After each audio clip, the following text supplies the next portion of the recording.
Okay, well, next comes gluing.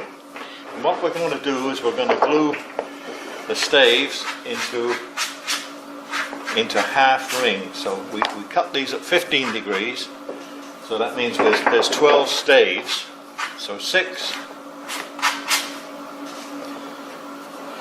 will make a half ring like that. So we're going to glue them like that, let them dry, and then we'll just sand the ends to make them flat and take out any error that's in them, and then glue the two halves together. So first, there, we'll take a little glue,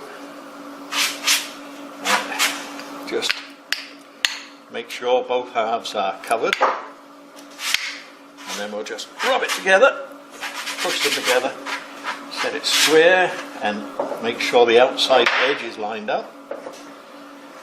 Wipe off any excess.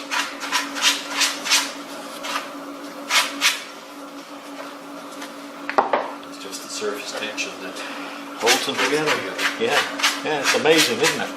I wouldn't have believed it till we did it. And just make the bottoms flat. So first we do them in pairs. After about 5 minutes, that's good enough to handle to do again.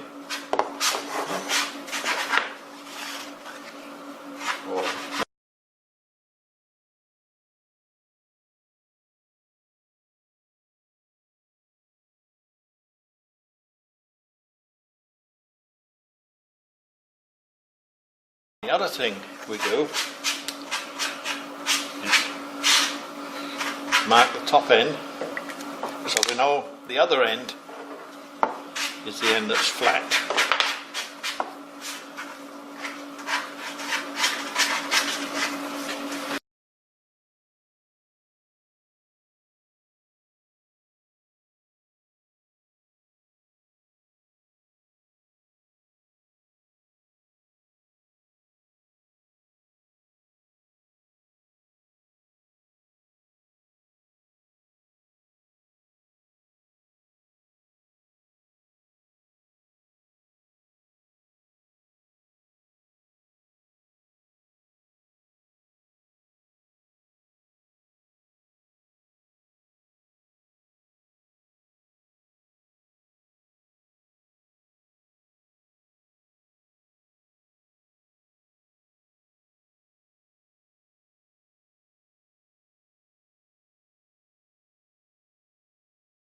it's all going to turn away anyhow. Yeah, that's right.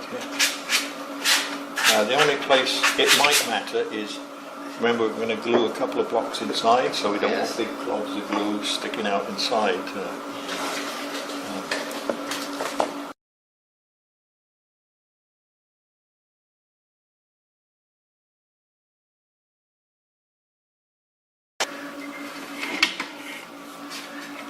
That's pretty impressive.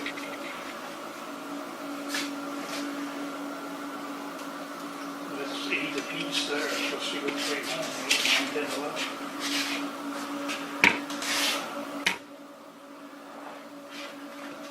And the tired workers. Exhausted. Good day's work, guys. We're back in my shop, and yesterday we glued these up, and remember we put a mark on the top because we were pressing down when we glued them, and so the bottom is relatively flat, and it's good to keep a nice flat bottom because we're going to put this on a faceplate later. We'll see that, and it's better if it is flat rather than kind of, there's always a little edge sticking up here and there on the other end. Okay, so the next thing we're going to do is sand these faces square. Now, because these are out about a 1/16, we'll be taking about a 1/16 more off this corner to square them up. So it's marked in a pencil along here on the outside edge so that we have a witness mark. When we sand it enough, we'll see that mark disappear.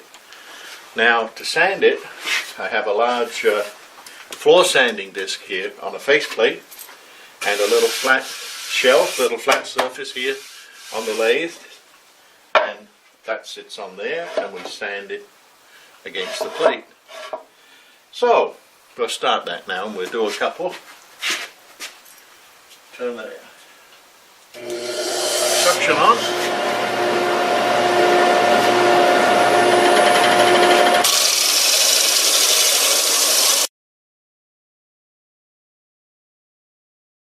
We're almost there now. You can see there's just a faint little piece down in this corner, so I'll push a little more on that side.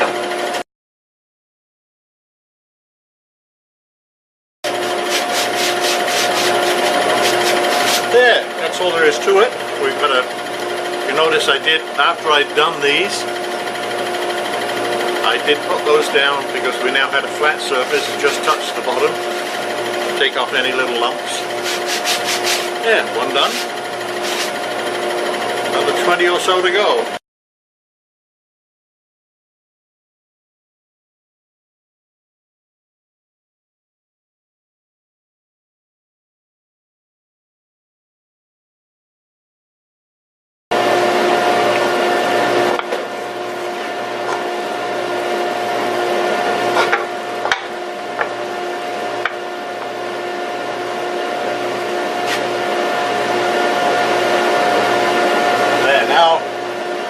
We put them together, they're nice and flat, and you just saw me check it in the window looking at the light, see if I could see any kind of a little gap there, and I can't see any gap, so this will glue together very nicely, and we'll have a ring. Okay, so now we've sanded up all of these faces and squared up one end, so it will sit on a gluing board here, nice and flat, and if we put them together, we can hold them up to the light and see if there's any gap. I don't see any gap. So now all we have to do is glue them together. So, same procedure as before. We just want to make sure that we have glue on all the surfaces, all the 4 surfaces. We're going to push them together, and we're going to make them even here and here. If one sticks out a little bit, we'll split that difference and make it even. Then we'll just put a couple of elastics on it. Thanks, Lord.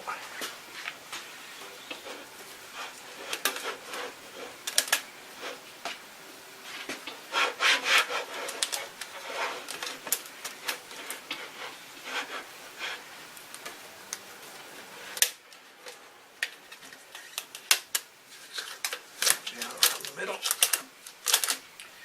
Check that everything's still even and it's flat, and bingo, we just set that aside to dry, and 24 hours later we'll glue in the little blocks in the bottom here, and 2 of them for clamping it for the turning operation.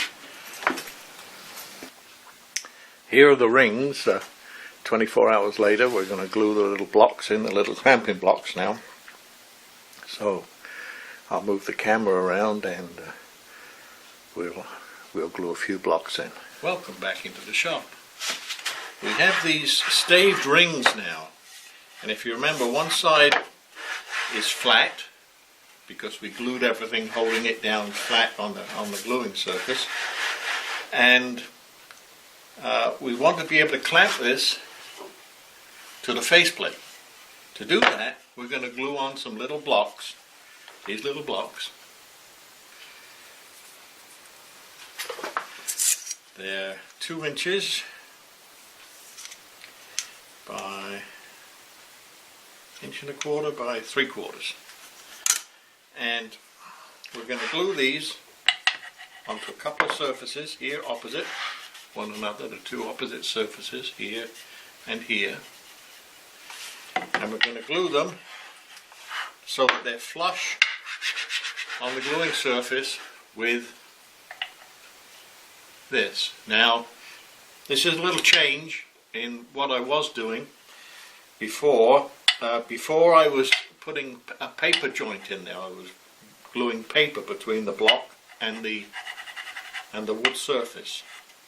But in the last batch that I turned, I had one of them fail, and only one block failed and the other block held, and I was able to finish turning. I didn't even know that one block had let go until I took it off. So I guess the thing is, you're never sure what the paper, how strong the paper is. So rather than risk it, I'm going to glue the wood to the wood. Now we know that's a very strong joint, and make it flush with the bottom, so when we're clamping, we'll be clamping this little block against here. Okay, so we'll go ahead and glue these in.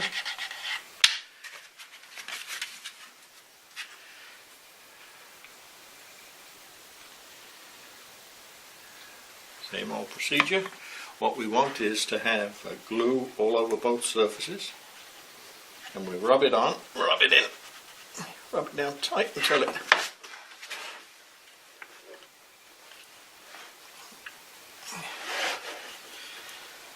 and just hold it together for a little while.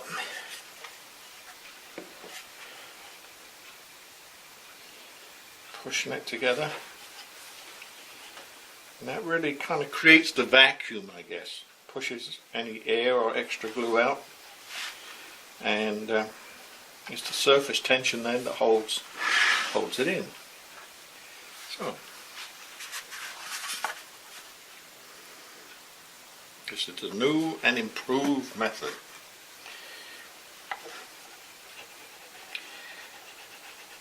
Now you want flat surfaces. So I've cleaned these two surfaces, sanded them off.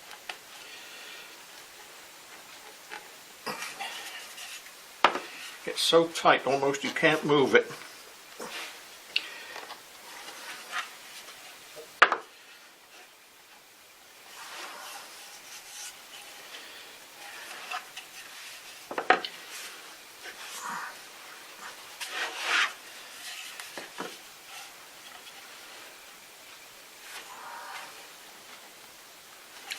And we just put those down and we'll leave it overnight.